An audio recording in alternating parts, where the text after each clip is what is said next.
दोस्तों, आज हम बात करेंगे श्रीनिवासन रामानुजन के बारे में। श्रीनिवासन रामानुजन भारतीय इतिहास का वो नाम जो उस जमाने में भी जब प्रतिभाएं गांव में ही दम तोड़ देती थी, उनके फलने फूलने का कोई अवसर मिलता ही नहीं था। वो उस समय में भी अपनी विलक्षण बुद्धि और अद्भुत प्रतिभा के बल पर भारतीय इतिहास में अपना नाम अमर कर गए। वो एक ऐसा नौजवान था जो कॉलेज की पढ़ाई भी पूरी नहीं कर सका, लेकिन गणित में उनकी अद्भुत प्रतिभा ने उनको कैम्ब्रिज यूनिवर्सिटी तक पहुंचा दिया। रामानुजन ने गणित की कोई अलग से ट्रेनिंग नहीं ली, ये उनकी जन्मजात प्रतिभा ही थी कि वो जब 7वीं कक्षा में थे तो एडवांस ट्रिग्नोमेट्री को हल कर दिया करते थे। उन्होंने बिना किसी ट्रेनिंग के 12 वर्ष की आयु में गणित के सूत्रों की खोज शुरू कर दी थी। उनके ऊपर हॉलीवुड की मूवी बनी हुई है, आगे हम उस पर भी चर्चा करेंगे। इससे पहले कि आपने हमारा चैनल सब्सक्राइब नहीं किया है तो प्लीज पहले सब्सक्राइब कर लेना।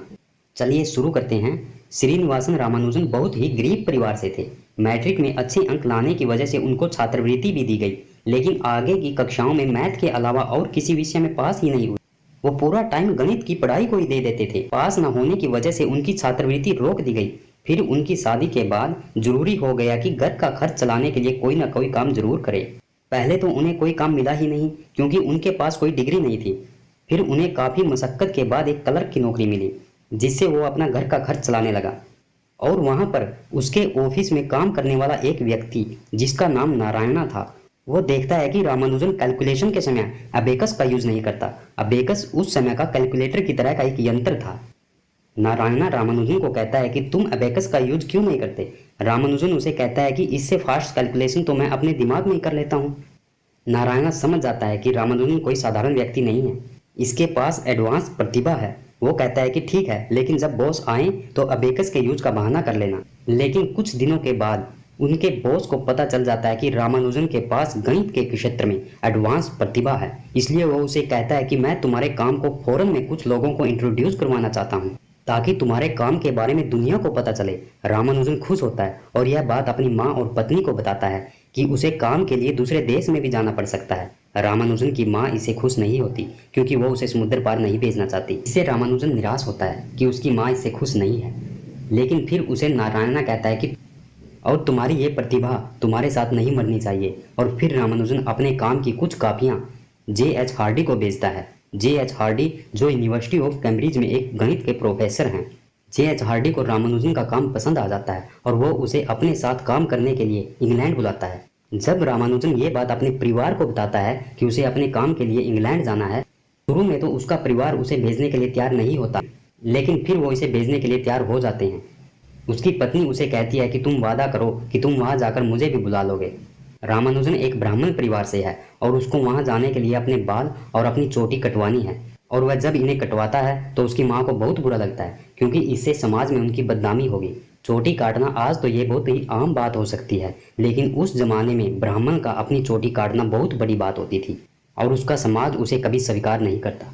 लेकिन इसके बावजूद भी उसकी माँ ने उसे खुशी खुशी विदा किया और कहा कि वह कभी भी अपने खाने को अशुद्ध मत करे, मतलब वो नॉनवेज का प्रयोग कभी मत करे। इस तरह से एक साधारण परिवार का लड़का जिसने कभी कॉलेज की पढ़ाई भी पूरी नहीं की थी, जो केवल अपनी गणित की एडवांस प्रतिभा के बल पर वर्ल्ड की उस यूनिवर्सिटी में पहुंचा जिसमें जाने की चाहत हर छात्र की होती है, यूनिवर्सिटी ऑफ कैम्ब्रिज। रामानुजन को कैम्ब्रिज बुलाने का फैसला J.H. हार्डी का खुद का होता है। इसमें और कोई प्रोफेसर उनका साथ नहीं देता, क्योंकि अन्य सभी को लगता है कि रामानुजन झूठ बोल रहा है, क्योंकि उसने अपने काम की जो डिटेल भेजी है, जो भी फार्मूलाज उन्होंने दिए हैं, उन्हें किसी को प्रूव नहीं किया और प्रूफ के बगैर उनकी कोई वैल्यू नहीं है। रामानुजन वहां कैम्ब्रिज पहुंचकर J.H. हार्डी को मिलते हैं और वहां पर लिटिलवुड भी आ जाता है, जो J.H. हार्डी के साथ काम करता है। J.H. हार्डी रामानुजन को कहता है कि तुम कल 10 बजे आना, हम कल से काम स्टार्ट करेंगे। तुम्हें कल क्लास लेनी होगी और अपने फार्मूलाज को प्रूव करना होगा। रामानुजन को अब भी ये बहुत साधारण सा काम लगता है। रामानुजन फिर अगले दिन J.H. हार्डी के रूम में पहुंच जाता है और फिर बातों ही बातों में बताता है कि जो फार्मूलाज मैंने आपको भेजे हैं वो मेरे काम का सिर्फ सैंपल मात्र है। और वो एक नोटबुक J.H. हार्डी को देता है जिसमें उसने और कई फार्मूला पर काम किया हुआ है, जिसे देखकर लिटिलवुड और हार्डी हैरान रह जाते हैं। और वह फिर एक और नोटबुक हार्डी को देता है। हार्डी इससे बहुत इंप्रेस होता है और फिर रामानुजन एक क्लास में जाता है और वहां पर बोर्ड पर मैथमेटिकल थ्योरम लिखी हुई है। क्लास का लेक्चरर रामानुजन को बोलता है कि क्या तुम इसे समझते हो। रामानुजन ने कहा हाँ मैं इसे समझता हूँ। लेक्चरर बोलता है कि ठीक है, अगर तुम इसे समझते हो तो इसे सोल्व करके दिखाओ। और रामानुजन कुछ समय के बाद उस थ्योरम को सोल्व कर देता है कि तुमने लेक्चरर बोलता है कि तुमने ये कैसे किया जबकि मैंने थ्योरम को कंप्लीट ही नहीं किया था। रामानुजन बोलता है कि मुझे नहीं पता, बस मैंने कर दिया। लेक्चरर ने क्लास खत्म की और रामानुजन को अपनी क्लास से बाहर जाने के लिए बोला और कहा कि मेरी क्लास में ऐसा फिर कभी मत कर। रामानुजन को बहुत बुरा लगता है क्योंकि जिस काम की उसे प्रशंसा मिलनी चाहिए थी, इस काम के उसे ताने सुनने को मिले। और रामानुजन जब JHRD के पास जाता है तो हार्डी पूछता है कि तुमने इस थ्योरम का आंसर कैसे पता चला जो लेक्चरर ने बोर्ड पर लिखी थी। रामानुजन ने कहा मुझे नहीं पता, वो मेरे दिमाग में अपने आप ही आ गया। रामानुजन कहता है कि मुझे ये समझ नहीं आ रहा है कि हम प्रूफ में अपना टाइम वेस्ट क्यों कर रहे हैं जबकि मेरे पास फार्मूला। JHRD रामानुजन को समझाता है कि मैं तुम्हारे काम को देख सकता हूँ और समझ सकता हूँ क्योंकि मुझे उसके बारे में पता है, लेकिन आम पब्लिक को इसे समझाने के लिए प्रूफ की आवश्यकता होगी जिसे वो इसे आसान भाषा में समझ सके। फिर हार्डी रामानुजन को न्यूटन की एक बुक दिखाते हैं और कहते हैं कि न्यूटन की किताब हमारा मार्गदर्शन करती है, हम उनके हर एक आइडिया को समझ सकते हैं क्योंकि उन्होंने अपनी किताब में हर एक चीज को प्रूव किया हुआ है और हर एक स्टेप को बताया हुआ है कि ये यहाँ पर क्यों और कैसे आया। तुम्हारे पास सिर्फ फार्मूलाज हैं, उन्हें प्रूव नहीं किया है। अगर तुम्हारे पास भी प्रूव होंगे तो न्यूटन की तरह तुम्हारी किताब यहाँ पर रखी होगी। ये तुम्हें हर इस फार्मूलाज को प्रूव करना होगा, स्टेप को ये उसके हर स्टेप को बताना होगा कि ये यहाँ पर क्यों और कैसे आया। मुझे यकीन है कि तुम ये सब कर लोगे। और अब JHRD की बात रामानुजन के समझ में आ जाती है और रामानुजन उस पर काम करना शुरू कर देते हैं। फिर रामानुजन कुछ थ्योरम के प्रूफ लेकर आता है, इसमें कुछ गलतियां होती हैं पर हार्डी की मदद से उन्हें दूर कर लिया जाता है और फिर रामानुजन की पहली किताब पब्लिश होती है। उसका नाम न्यूज़पेपर और मैगजीन में आता है और ये बात इंडिया तक पहुंच जाती है। उसकी माँ और पत्नी बहुत खुश होते हैं और अब रामानुजन अपने काम को अच्छी तरह से कर पा रहा होता है। परंतु फिर इंग्लैंड में जंग छिड़ जाती है और रामानुजन अपनी पत्नी को पत्र लिखता है कि यहाँ पर हालात ठीक नहीं है, इसलिए वो उसे अभी यहाँ पर नहीं बुला सकता। लेकिन उसकी पत्नी इंग्लैंड में जाना चाहती है और इसे सूचित करने के लिए वो रामानुजन को चिट्ठी भी लिखती जो उसके पास कभी नहीं पहुँच पाती। रामानुजन की माँ ये चिट्ठी उसके पास कभी पहुँचने ही नहीं देती क्योंकि रामानुजन की माँ को लगता है कि यदि उसकी पत्नी इंग्लैंड चली गई तो रामानुजन इंडिया वापस कभी नहीं आएगा।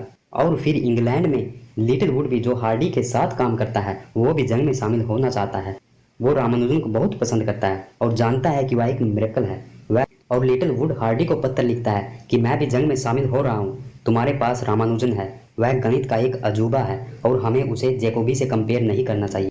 जैकोबी कौन थे? जैकोबी एक गणितज्ञ थे, हमें उसे न्यूटन से कंपेयर करना चाहिए। और लिटिलवुड हार्डी को कहता है कि रामानुजन अब तुम्हारी जिम्मेवारी है, उसका काम लोगों के सामने आना चाहिए। और हार्डी तो रामानुजन की प्रतिभा के बारे में अच्छे से वाकिफ है ही, वो उसकी हर संभव मदद करता है। लेकिन जंग का असर रामानुजन की जिंदगी पर भी पड़ता है। उसको कई बार प्रताड़ित किया जाता है, लेकिन रामानुजन फिर भी इस माहौल में भी अपना काम कंटिन्यू करता है। फिर धीरे धीरे रामानुजन की तबीयत खराब होने लगती है और जब रामानुजन चेकअप करवाता है तो उसे पता चलता है कि उसे ट्यूबरकुलोसिस है। और ये बात रामानुजन हार्डी को नहीं बताता। और रामानुजन के लिए एक और बुरी खबर ये होती है कि हार्डी ने रामानुजन की फेलोशिप के लिए जो अर्जी लगाई थी वो भी खारिज हो जाती है। रामानुजन चारों तरफ से घिरा हुआ है, उसकी पत्नी से कोई संपर्क नहीं हो पा रहा है। रामानुजन इन सब बातों से इतना तंग हो जाता है कि वो आत्महत्या करने की सोचता है और आत्महत्या के इरादे से वो ट्रेन के आगे कूद जाता है, परंतु ट्रेन का कंडक्टर उसे देख लेता है और समय रहते ही गाड़ी रुक जाती है। फिर उसे हॉस्पिटल में पहुंचाया जाता है। वहाँ पर हार्डी उसे मिलने के लिए आता है और वहाँ पर हार्डी को पता चलता है कि रामानुजन को ट्यूबरकुलोसिस है। JH हार्डी रामानुजन को कहता है कि अगर तुम पहले मुझे बता देते तो मैं शायद तुम्हारी मदद कर पाता। और डॉक्टर कहते हैं कि रामानुजन को बचाना मुश्किल है क्योंकि उसका अब कोई इलाज नहीं है, अब केवल प्रेयर ही की जा सकती है। और फिर रामानुजन हार्डी को कहता है कि आपको पता है कि मैं इतने फार्मूलाज थ्योरम्स को कैसे डिस्कवर कर पाया, ये आइडियाज़ मुझे कहाँ से आते हैं? ये सब मेरे ईश्वर, मेरे भगवान नागमणि की मुझ पर कृपा है। जब मैं प्रेयर करता हूँ, सोता हूँ तो ये सब आइडियाज़ मेरे दिमाग में डाल देता है। हार्डी कहता है कि मैं गॉड पर विश्वास नहीं करता और मैं ऐसी किसी भी चीज़ पर विश्वास नहीं करता जिसे मैं प्रूव ना कर पाऊँ, लेकिन मुझे तुम पर विश्वास है। रामानुजन उसे थैंक्स बोलता है और कहता है कि मैं उस काम को कंप्लीट करना चाहता हूँ जो मैंने शुरू किया और फिर मैं अपने वतन वापस जाना चाहता हूँ। रामानुजन हार्डी को कहता है कि मैं कहीं पर भी मरूं, लेकिन तुम वादा करो कि तुम मुझे मेरे देश वापस भेज दोगे। हार्डी कहता है कि तुम इतनी जल्दी मरने वाले नहीं हो। फिर जब रामानुजन का काम सबके सामने आता है तो बड़े से बड़ा प्रोफेसर, बड़े से बड़ा मैथमेटिशियन हैरान रह जाता है क्योंकि किसी को भी ये यकीन नहीं होता कि रामानुजन ऐसा कर देंगे। और हार्डी एक बार फिर चाहता है कि रामानुजन को फेलोशिप मिले और इसके लिए वो अप्लाई करता है। इस बार रामानुजन को फेलोशिप मिल जाती है। इससे रामानुजन को वहाँ पर बहुत सम्मान मिलता है। अपने अपने क्षेत्र के बड़े से बड़े दिग्गज रामानुजन का आदर करते हैं। रामानुजन बहुत खुश और वह अब अपने देश वापस आने के लिए हार्डी से अलविदा लेता है। हार्डी को इस बात का बहुत दुख है कि रामानुजन उसे छोड़कर जा रहा है। हार्डी चाहता है कि रामानुजन उसके साथ काम करे, लेकिन रामानुजन अपने परिवार से मिलना चाहता है और वह इंडिया वापस आ जाता है। परंतु यहाँ आने के बाद भी उसकी बीमारी उसका पीछा नहीं छोड़ती और 1 साल के बाद उसकी मृत्यु हो जाती है। जब हार्डी तक ये खबर पहुंचती है तो हार्डी को बहुत दुख होता है, क्योंकि हार्डी का रामानुजन से इतना लगाव हो गया था कि उसे लगा कि उसकी लाइफ का एक हिस्सा आज उससे बिछड़ चुका है। हार्डी उसके काम की ओरिजिनलिटी से अच्छी तरह से वाकिफ होते हैं, लेकिन अब वो इस दुनिया में नहीं है। मात्र 33 साल की उम्र में ही वो इस दुनिया को छोड़कर चला गया, परंतु इस छोटी सी उम्र में रामानुजन वो कमाल कर गया जो हमेशा याद किया जाता रहेगा, जिस काम ने रामानुजन को हमेशा के लिए अमर कर दिया, और उनका ये काम उनकी एग्जिस्टेंस हमेशा बनाए रखेगा। आप रामानुजन की जिंदगी से जुड़े किन तथ्यों से वाकिफ हैं, उन्हें हमारे कमेंट बॉक्स में कमेंट करें ताकि हमारे व्यूवर्स भी उनसे प्रेरित हो सकें। आप हमारे चैनल को सब्सक्राइब करके प्लीज़ हमारे साथ जुड़िए और बेल आइकन को भी प्रेस करें ताकि हमारी वीडियो का नोटिफिकेशन आप तक समय पर पहुंच सके। जय हिंद दोस्तों, आप खुश रहें, अपने जीवन में खूब तरक्की करें।